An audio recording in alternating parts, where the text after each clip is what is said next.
Markus pasal 9 ayatnya yang kedua sampai ayatnya yang ke-13. Dan sebelum kita mendengarnya, mari kita berdoa. Ya Allah yang kekal terus, Allah dalam nama Yesus Tuhan dan Penyelamat kami, ketika kami diberi kesempatan untuk ada dalam peribadatan, kami begitu merindukan sebuah kehadiran Allah dalam Roh Kudus bagi kami. Sebab firman-Mu akan menjadi bagian yang menuntun kami, menjadi terang di jalan-jalan kami ketika kita menjalani proses kehidupan di minggu yang baru. Usir segala kuasa yang mengganggu kami dan Roh Kudus-Mu menguatkan kami, sehingga sebagai pemberita maupun sebagai pendengar-pendengar firman, kami benar-benar dikuatkan dan dimampukan, bahkan mampu melaksanakan kehendak ini, kehendak firman di tengah-tengah hidup kami. Bersabarlah kepada kami Tuhan, karena kami siap mendengarkan sabda. Amin. Markus pasal 9 ayat 2 sampai ayatnya yang ke-13 demikian bunyinya. Yesus dimuliakan di atas gunung. 6 hari kemudian Yesus membawa Petrus, Yakobus dan Yohanes, dan bersama-sama dengan mereka ia naik ke sebuah gunung yang tinggi. Di situ mereka sendirian saja. Lalu Yesus berubah rupa di depan mata mereka, dan pakaiannya sangat putih berkilat-kilat. Tidak ada seorang pun di dunia ini yang dapat mengelakkan pakaian seperti itu. Maka nampaklah kepada mereka Elia bersama dengan Musa. Keduanya sedang berbicara dengan Yesus. Kata Petrus kepada Yesus, Rabi, betapa bahagianya kami berada di tempat ini. Baiklah, kami berikan 3 kemah, 1 untuk engkau, 1 untuk Musa, dan 1 untuk Elia. Ia berkata demikian sebab tidak tahu apa yang harus dikatakan, karena mereka sangat ketakutan. Maka datanglah awan menaungi mereka, dan dari dalam awan itu terdengar suara, inilah anak yang kukasihi, dengarkanlah dia. Dan sekonyong-konyong waktu mereka memandang sekeliling mereka, mereka tidak melihat seorang pun lagi bersama mereka, kecuali Yesus seorang diri. Pada waktu mereka turun dari gunung itu, Yesus berpesan kepada mereka supaya mereka jangan menceritakan kepada seorang pun apa yang telah mereka lihat itu sebelum Anak Manusia bangkit dari antara orang mati. Mereka memang memegang pesan tadi sambil mempersoalkan di antara mereka apa yang dimaksud dengan bangkit dari antara orang mati. Lalu Yesus bertanya kepadanya. Lalu mereka bertanya kepadanya, mengapa ahli-ahli Taurat berkata bahwa Elia harus datang dahulu? Jawab Yesus, memang Elia akan datang dahulu dan memulihkan segala sesuatu. Hanya bagaimanakah dengan yang ada tertulis mengenai Anak Manusia, bahwa ia akan banyak menderita dan akan dihinakan? Tetapi aku berkata kepadamu, memang Elia sudah datang, dan orang memperlakukan dia menurut kehendak mereka, sesuai dengan yang tertulis tentang dia. Demikian firman Tuhan yang berbahagia kita semua yang mendengar firman dan mampu melakukannya di tengah-tengah hidup kita hari lepas hari. Shalom. Kita semua dan berkumpul di dalam sebuah kebahagiaan, karena Tuhan masih beri kesempatan untuk kita ada menikmati hari-hari hidup ini, menjalani sebuah proses pergumulan kehidupan panjang, dan kasih setia Tuhan terus ada menjadi bagian hidup kita. Bagian firman Tuhan di hari ini Markus pasal 9 ayat 2 sampai ayatnya yang ke-13 menjadi bagian perjalanan kita dalam memasuki minggu sengsara Tuhan Yesus yang keempat ini, dengan sebuah catatan tema pemulihan Yesus dari Markus 9 ayat 2 sampai ayatnya yang ke-13 itu. Sebuah berita atau sebuah penglihatan yang begitu luar biasa, itu membangkitkan semangat orang untuk memberi kabar atau menceritakan itu kepada banyak orang. Sebab itu sebuah kebanggaan yang dapat dilihat, karena sesuatu yang menarik, karena sesuatu yang ajaib, yang membuat seseorang harus memiliki sebuah keinginan yang besar untuk mengisahkan cerita atau kisah yang menarik. Tetapi sebaliknya dengan Yesus, sebuah penglihatan 3 murid yang senantiasa menjadi sasaran Yesus untuk membawa mereka pada saat-saat tertentu ketika ia hendak berdoa atau ia dalam sebuah proses kesendirian. Dia selalu bilang kepada mereka untuk mengikutinya. Malah dia bilang, jangan menceritakan itu kepada orang lain sebelum anak manusia itu bangkit dari antara orang lain. Tentu menjadi sebuah pertanyaan orang semua. Atas dasar apa Yesus memberikan sebuah pencegahan terhadap para muridnya untuk mengisahkan tentang dirinya, sebuah hal yang luar biasa di tengah-tengah pergumulan yang dihadapi oleh ketiga murid ini, di tengah-tengah penglihatan mereka di atas Gunung Tabor. Bapak Ibu, kalau Tuhan sayang sampai di Israel itu naik Gunung Tabor itu tinggi.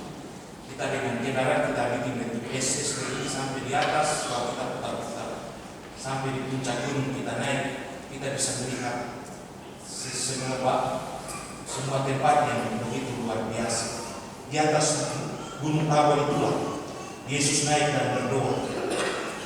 Berdasarkan bacaan Markus pasal 9 ayat 2 sampai 13, ada 3 hal penting yang harus kita pahami dalam bacaan kita hari ini.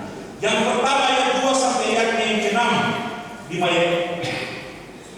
mana-mana bagian itu Yesus mengisahkan tentang ia naik bersama-sama dengan Petrus, Yakobus dan Yohanes untuk ada dalam sebuah situasi doa yang ingin Yesus sampaikan kepada Allah dalam seluruh pergumulan hidup yang ia jalani. Dan yang menarik di situ, Bapak Ibu, agar terjadi sebuah perubahan pada diri Yesus. Alkitab mencatat bahwa tiba-tiba wajah Yesus itu berubah sedemikian rupa, sehingga pakaiannya menjadi putih dan bercahaya, bersinar seperti terang, dan peristiwa itu sangat membuat para murid itu menjadi takut. Sebuah perubahan yang terjadi tentu di tengah-tengah kehidupan kita, pasti kita bangkit berdiri lari-lari. Apa yang terjadi mau mati urusan belakang, yang penting jauh dan menghindar dari situasi itu. Pasti dengan Yesus disuapi setan, tiba-tiba dia bisa wajah berubah dan berkilau-kilau, pakaiannya bisa berkilau-kilau. Dan lebih menarik lagi, dalam perubahan itu terjadi sebuah peristiwa, tampilnya Musa dan Elia sebagai sebuah sosok yang membuat para murid itu lebih takut dan begitu kaget karena percakapan yang terjadi di antara mereka. Tentu percakapan itu tidak menjadi sesuatu hal yang diketahui oleh ketiga murid itu. Dan atas ketidaktahuan itu, dalam catatan Alkitab ini mencatat, Petrus pun bertanya kepada Yesus tentang segala hal yang bisa mereka alami. Rabi, betapa bahagianya kami berada di tempat ini. Baiklah, kami mendirikan 3 kemah, 1 untuk engkau, 1 untuk Musa, dan 1 untuk Elia. Di atas bukit Gunung Tabor itu sudah ada gereja, ada kamar sebelah Elia, ada gambar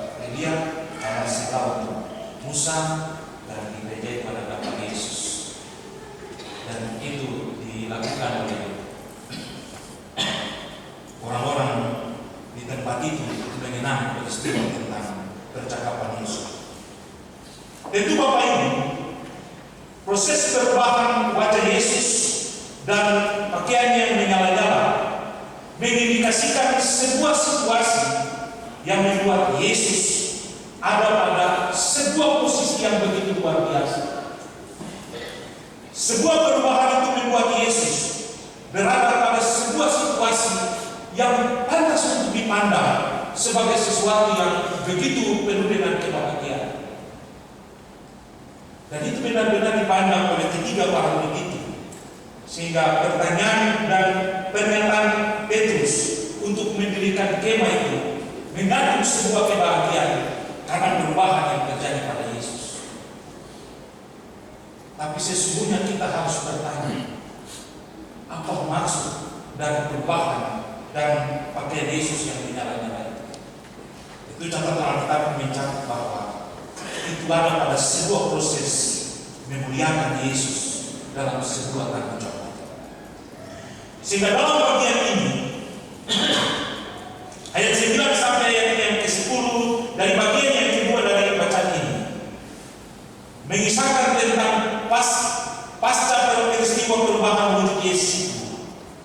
Yesus melarang para murid untuk menceritakan kepada semua orang apa yang dialami dan terjadi di atas Gunung Tabor itu. Tentu hal ini membuat sebuah pertanyaan. Yesus tidak bangga terhadap dirinya yang mengalami sebuah pencahayaan, sebuah perubahan yang begitu menggugah dan begitu membahagiakan. Atau kata-kata sederhana bilang, dia tidak bisa bicara supaya orang mengakui dia dan bisa semua orang mengakuji terhadap apa yang dia lakukan pada dirinya. Malah dia melarang dan tidak boleh itu. Dan ada dalam kisah itu, sebelum anak manusia itu dibangkitkan dari antara mati. Ini lagi menimbulkan sebuah pertanyaan. Memangnya apa yang bikin sampai anak manusia itu bangkit dari antara orang mati? Sebab sejarah kita mencatat bahwa anak manusia itu akan datang, dia akan mengalami sebuah perjalanan hidup, tapi dia akan ditinggal di sesak, dia akan disiksa, dia akan ada dalam sebuah penderitaan, dan akhirnya dia harus mati. Namun dia akan bangkit pada hari yang ketiga. Pertanyaan-pertanyaan itu membuat para murid itu ada dalam sebuah perdebatan yang luar biasa, karena mereka tidak tahu apa yang akan terjadi. Itulah sebabnya dari pernyataan itulah bagian yang ketiga ayat 11 sampai ayat 13. Situ memisahkan tentang siapakah yang akan datang. Tentu membawa para murid itu untuk memahami yang akan datang itu berarti menunjukkan sebuah kemenangan bagi orang Israel, dan semua itu juga menjadi bagian yang harus direnungkan. Dalam ayat 11 sampai ayat yang ke-13 ada dua hal fakta yang diungkapkan oleh Yesus. Dia bilang, bagi orang yang telah percaya kepada Yesus pasti tahu dan yakin bahwa Yohanes Pembaptis telah datang dan mempersiapkan jalan bagi Yesus, dan itulah dia yang dikisahkan dalam Perjanjian Lama tentang Elia yang akan datang dan akan mempersiapkan jalan bagi anak manusia. Kemudian bagian yang kedua melukiskan tentang bagaimana dituliskan dalam kitab Wahyu pasal 11 ayat 2 sampai 12, bangsa itu tidak akan menerima pelayanan Yohanes Pembaptis, dan jika sama saja mereka tidak menerima Yohanes, maka ia akan menjadi Elia yang diutus Allah dan pasti akan menerima Yesus. Dan itulah Yohanes Pembaptis, dia tampil ada suara yang berseru-seru di padang gurun, persiapkan jalan untuk Tuhan dan lain sebagainya. Itu tiga hal penting yang harus kita pahami tentang bacaan kita hari Markus pasal 9 ayat 2 sampai ayatnya yang ke-13. Bapak Ibu, dari memahami tiga hal bacaan kita hari ini, kita bisa mengambil sebuah pemikiran. Yesus ini luar biasa, karena ketika dia ada pada zona nyaman, ia meninggalkan zona nyaman itu dan masuk ke dalam zona yang tidak nyaman. Dia ada dalam zona nyaman, membuat sebuah kebahagiaan dan kebanggaan bagi para murid. Ternyata Yesus ada dalam sebuah perubahan yang luar biasa. Maka masa dia bahkan ia bisa berkilau-kilau pakaiannya dan menjadi sebuah kebanggaan bagi mereka. Tapi ternyata saudara-saudara dalam sebuah zona nyaman itu, dia bilang untuk para murid, anak manusia akan mati dan dibangkitkan, dan beritanya akan menjadi tersebar sampai di mana-mana. Ternyata Bapak Ibu, Yesus menjalani semua proses dari zona nyaman menjadi masuk ke dalam zona yang tidak nyaman. Karena semua proses perjalanan penderitaan benar-benar menjadi hak dan tanggung jawab untuk dijalaninya dalam sebuah proses itu. Yang dibutuhkan adalah ketaatan dan kesetiaan. Maka perjalanan selanjutnya akan menjadi sebuah proses yang disebut dengan kemuliaan atau pemulihan Yesus bagi semua orang di bumi dan juga di surga. Paulus dengan bangganya dia bilang begini, dalam kesetaranya dengan Allah, ia telah mengosongkan dirinya, menjadi rendah seperti manusia, dan taat sampai mati bahkan di atas kayu salib. Dan atas dasar semua itu, ia ditinggikan, ia diberi nama di atas segala nama, dan ia mewarisi kerajaan Allah di surga, tetapi juga di dunia. Itulah seruan perjalanan Yesus. Ada di zona nyaman tapi mau masuk datang di zona yang tidak nyaman. Kunci dari semua itu adalah ketaatan dan kesetiaannya membuat dia ditinggikan atau ia dimuliakan. Tentu Bapak Ibu, sebuah perjalanan ini merupakan sebuah hal yang membuat orang harus bilang bahwa Yesus kok hebat dan luar biasa. Tidak. Yang ada pada sebuah ketaatan dan kesetiaan Yesus, semua orang harus percaya tentang dirinya dan juga kepada Allah di surga. Karena dia bilang begini, kamu tidak mengenal aku kecuali Bapakku yang mengutus aku. Namun ketika kamu mengenal aku, maka kamu juga mengenal Bapakku yang mengutus aku. Yang Yesus mau lakukan, semua orang yakin dan percaya. Jadi Bapak ini kenapa?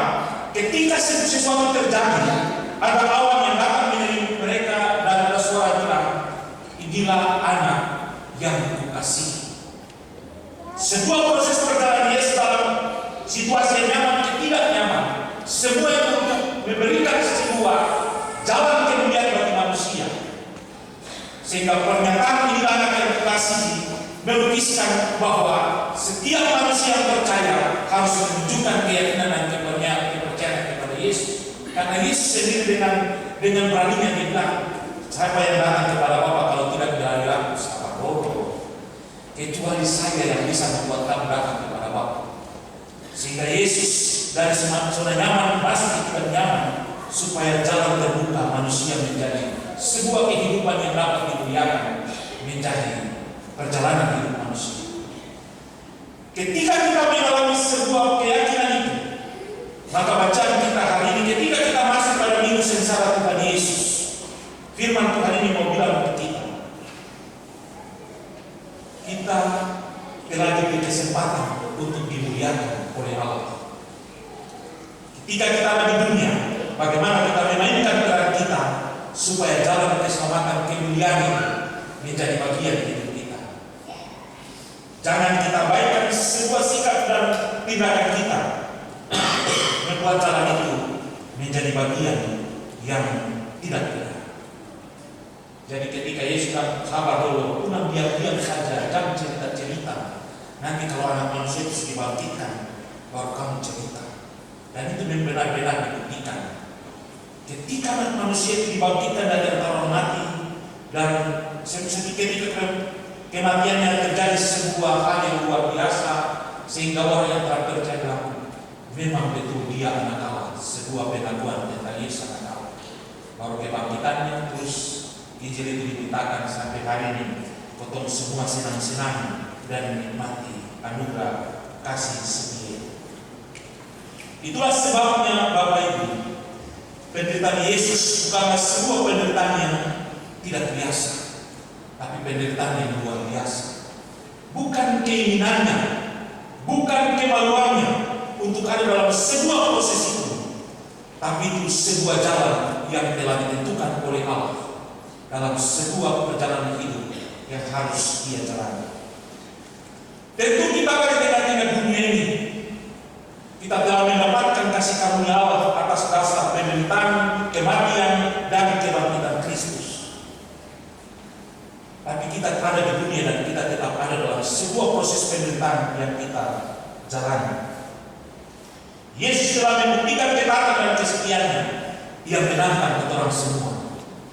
Bisakah kita taat dan setia dalam menjalani proses hidup ini, sehingga saatnya juga kita dimuliakan?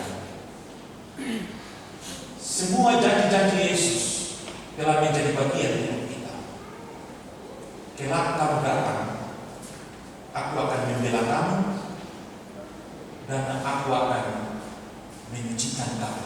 Dalam kitab Roma, dia bilang begitu. Yesus akan membela kita di hadapan Allah. Kemudian dia akan menyucikan kita. Kemudian dia akan menjadi jalan yang memberikan kita kebahagiaan. Dia telah menjanjikan keselamatan bagi kita dengan kesengsaraannya. Dia membuka semua jurang. Dia menjembatani semua jurang yang membuat kita sadar pada keberadaan kemuliaan itu. Pertanyaannya, berani, setia, dan tulus serta taat dalam sebuah perjalanan itu sebelum waktu kemuliaan itu menjadi bagian itu. Pertanyaan ini dijawab oleh kita masing-masing.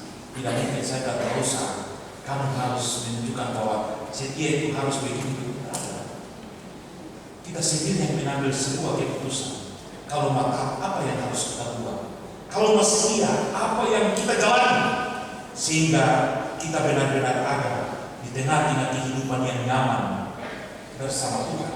Walaupun dalam penderitaan dan tatanan hidup tidak nyaman, tapi keyakinan dan kepercayaan kita menunjukkan bahwa kita tetap ada dalam zona nyaman untuk mendapatkan kemuliaan dari Allah Bapa di surga ketika saatnya tiba. Tadi lagi bilang berlari kasih dan lain sebagainya. Yesus menjalani semua proses itu, dan kita melihat itu terlalu baik, bukan itu. Terlalu baik Yesus memberikan segala-galanya bagi kita. Oleh sebab itu, saya percaya ketemu semua mau ditinggikan, ketemu semua mau dimuliakan. Kalau dunia yang dimuliakan kita itu luar biasa. Jadi ada sebuah tindakan yang kita lakukan. Kita mengucap syukur kalau pelayan dia bilang begini, kita berterima kasih, kita pendeta terlalu berterima kasih dia tidak apa. Berterima kasih untuk Tuhan karena dia yang memberi segala sesuatu dan menunjukkan hal-hal yang luar biasa di tengah-tengah hidup kita. Untuk manusia tidak ada yang benar, tidak ada yang mulia, dan tidak ada yang luar biasa. Tapi Yesus mau membenarkan kita. Yesus mau membuat kita disucikan. Yesus mau membuat kita saatnya harus dimuliakan di dalam kerajaan surga. Maka untuk mendapatkan semua itu, setialah dan jalani semua itu dengan penuh sukacita. Karena saatnya akan tiba kita menjadi orang-orang yang selalu diberkati oleh Tuhan. Tuhan memberkati kita, firman ini menjadi kekuatan, menjadi pedoman dan semangat bagi kita untuk kita menjalani semuanya dengan penuh ketulusan. Tuhan menolong kita dengan firman-Nya. Amin. Semula aku tak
Yesus.